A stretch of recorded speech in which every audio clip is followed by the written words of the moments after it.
Venice, but like a fairy tale version of Venice, kind of. This boy is sick, basically, and he can go back and forth between these two worlds. And it's just very cool. So it says, utterly fascinating, this rich, rip-roaring adventure, the first in a series, will no doubt whet readers' appetites for Italian history and culture, as well as the next installment. Totally agree. Like I said, I became obsessed with learning about Italy after reading this, and this is like a series of books. There are more. So it also says Hoffman has created a dazzling world, vibrant characters, and a wondrous story of politics, intrigue, and youthful romance. Yeah, I don't think this one has like like a description that I can really read you. Unfortunately, I wish it did, because I'd love to be able to tell you more like about the book, but I also don't want to ruin it, so this one is so good. I love this. Hands down, would highly recommend. It is more for like young adult readers, like that's the reading level, but I enjoy it still as an adult, and I had my husband read it just like a couple years ago, and he loved it too, so highly recommend. This next one is for adults. It's not like adult content or anything like that. It's just more like difficult concepts, like kind of dealing with depression and loss, and some more like adult type situations, more gray than black and white, but so I will read you the back of this one, because this one actually has a back. So this is set in Alaska in 1920, and it says, a brutal place to homestead, and especially tough for recent arrivals, Jack and Mabel. Childless, they are drifting apart. He is struggling to maintain the farm, she crumbling from loneliness and despair. In a moment of levity during the season's first snowfall, they build a child out of snow. The next morning, the snow child is gone, but they glimpse a young girl running through the trees. This little girl, who calls herself Faina, seems to be a child of the woods. She hunts with a red fox at her side and somehow survives alone in the Alaskan wilderness. As Jack and Mabel come to understand this child, who could have stepped from the pages of a fairy tale, they begin to love her as their own daughter. But in this beautiful, violent territory, things are rarely as they appear, and what they eventually learn about Faina will transform them all. This book is by Owen LeMay Ivy. She was raised in Alaska and continues to live there with her husband and two daughters. She worked for nearly 10 years as a reporter for the Frontiersman newspaper, where she won several awards. She is now a bookseller at an independent bookstore in Alaska. So I did get this book at the Anchorage airport when I was a flight attendant. We had a long sit between flights inside of the Anchorage airport, and I was bored and I was done with the book that I had with me, so I picked this up, and I am so glad I did. It's a really interesting fairy tale. The author inside of here, in like the front pages, it says that this book was inspired by a Russian fairy tale. I don't remember what the name of that Russian fairy tale was, but it's really interesting. Like, snow child concept is, I believe, what was inspired by the Russian fairy tale. So that's very cool. I definitely recommend this book, but it does have some really sad parts. The wife in this book especially is really struggling with mental health, and there are some really sad parts, so keep that in mind if maybe you wouldn't want to read about something like that. But the bulk of the story is about the girl Farina, and her interesting fairy tale like quality. Okay, so the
she finds herself in Wonderland, and here begin the fantastical adventures that will see her experiencing extraordinary changes in size, swimming in a pool of her own tears, and attending the very maddest of tea parties. For Wonderland is no ordinary place, and the characters that populate it are quite unlike anybody young Alice has ever met before. In this imaginary land, she encounters the savagely violent queen, Lacquery Mouse, Mock Turtle, and the laconic Cheshire Cat, and the hookah-smoking caterpillar, each as surprising and outlandish as the next. Through the Looking Glass continues Alice's bizarre adventures, in which she meets more outlandish creations, including the Red Queen, the White Queen, Tweedledum and Tweedledee, Humpty Dumpty, and the White Knight. So, yeah, love this one. I also like a lot of the movies they've been making, like, inspired by Alice in Wonderland.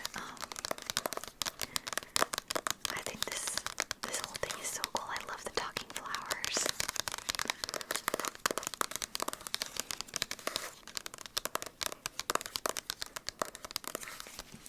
Okay, so the next one I want to show you is, this is from the Disney collection. This is called Fairest of All. I love the cover with half of the villain face. That's so cool. So, let's see. This one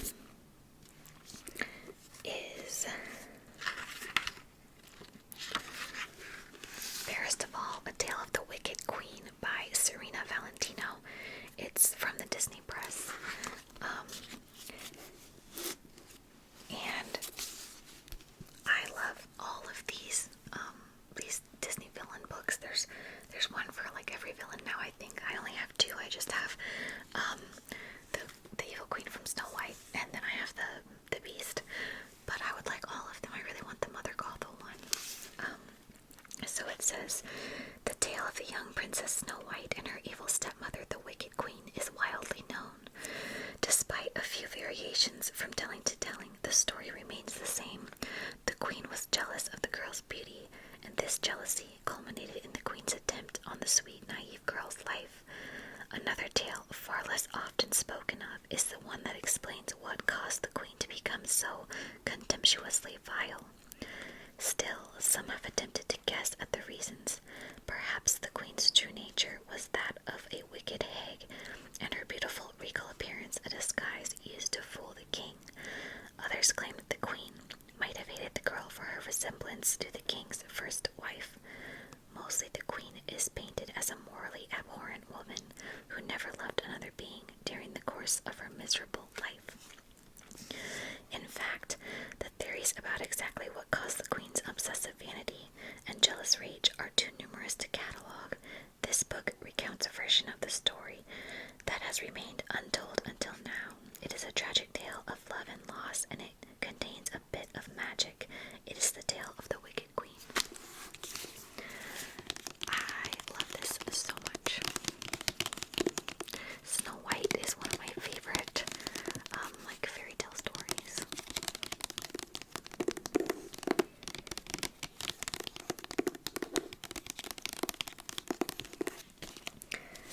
Okay, so then I'm going to show you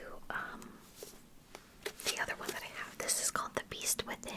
It's by the same author, Serena Valentino, also from the Disney Press. And there's the Beast. I love these covers.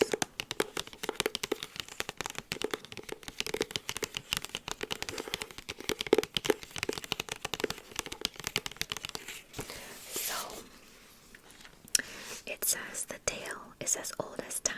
A cruel prince is transformed into a beast. A lovely maiden comes into this monster's life. He is transformed by her compassion and the love he feels for her in return. The two live happily ever after. But any tale, especially one as storied as Beauty and the Beast, has been told many different times and in many different ways. No matter which version one hears, the nagging question remains.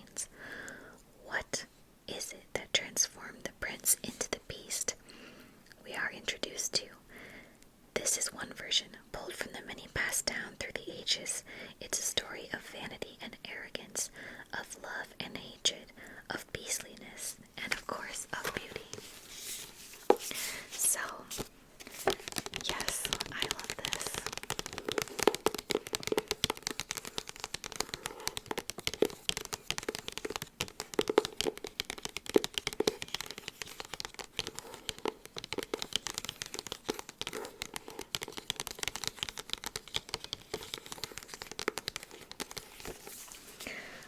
Okay, so then of course I have to put Peter Pan in here. I love Peter Pan so much. Like, Peter Pan is one of my number one, like, fairy tale classics.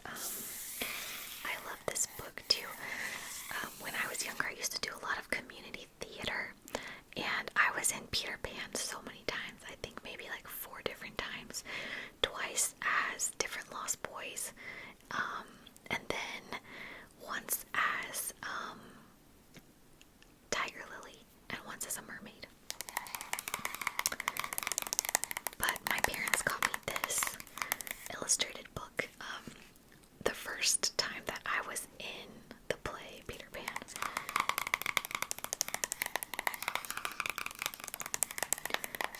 And the illustrations in here are so magical. The book Peter Pan, of course, was written by J.M. Barrie, and this one is illustrated by Scott Gustafson. And I love these illustrations so much. I'll show you one of them. Let's see, I gotta find a good one.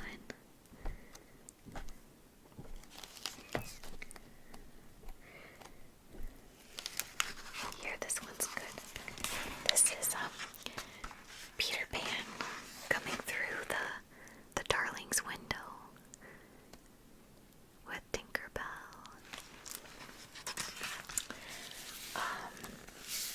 So it says, there was no way any parent could begin to imagine what would happen that fateful night. Certainly, Mr. and Mrs. Darling were unprepared for what they saw through the nursery window as they returned home. Their 3 children, Wendy, Michael, and John, flying, chasing after a boy they had never seen before, a boy with the look of mischief all about him. Rushing up the stairs, they arrived too late. The nursery was empty and dark, the window open, and the children gone. So begins the Darling children's greatest adventure, one of the most enduring fantasies of all time. With this stunning new edition of J.M. Barrie's classic tale, Scott Gustafson brings this remarkable story to life for today's children, capturing the limitless possibilities in a world of make-believe. The full range of Neverland's denizens, from magical mermaids and bumbling pirates to the dreaded Captain Hook, leap out in exquisitely detailed portraits. Hairbreadth escapes, the wonders of flight, and the secret underground world of the Lost Boys are all revealed in richly colored, dramatic panoramas. And watching over all is Peter Pan, mischievous, daring, unstoppable, and unforgettable. His promise fulfilled in Gustafson's lavish illustrations to never fade or grow old, but to always embody the internal world of a child's imagination. Yes, I absolutely love this. I look at this book like all the time. I love the illustrations. The mermaids are so pretty. And I just love Peter Pan. My favorite, like, movie version of Peter Pan is actually Hook. I love Hook. I think that is such a cool concept. Like Wendy being all grown up, and of course I love Maggie Smith, so yeah. The nursery in Hook, oh my gosh, it's so cute, like, just adorable. Okay, so the next one, The Princess Bride, and look at this copy of it. Oh my gosh, this hardback copy with the gold writing and like a filigree all around the edges. My husband got me this a couple years ago for one of our anniversaries. I think it was our 3rd anniversary.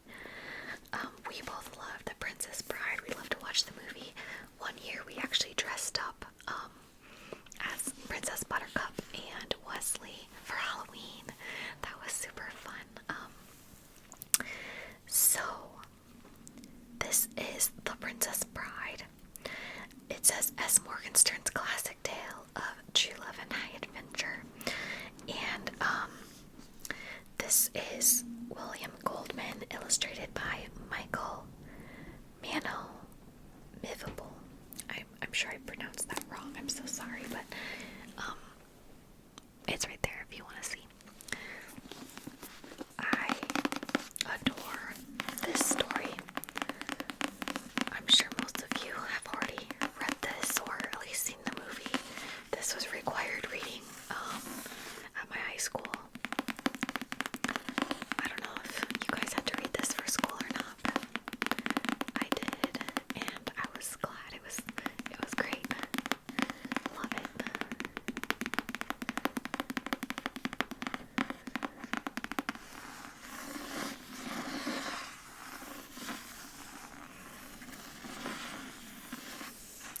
I'm not sure if this one has like a part that I can read to you. I don't know. I don't think it does. But it has beautiful illustrations. I'll show you.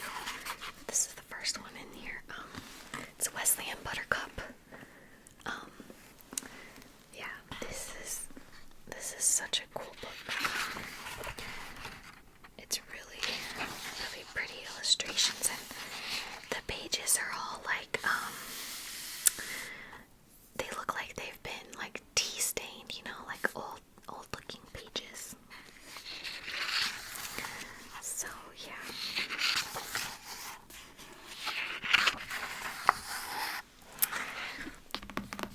Okay, well that's that one, and then I just have one more book to show you. This is actually a series of books.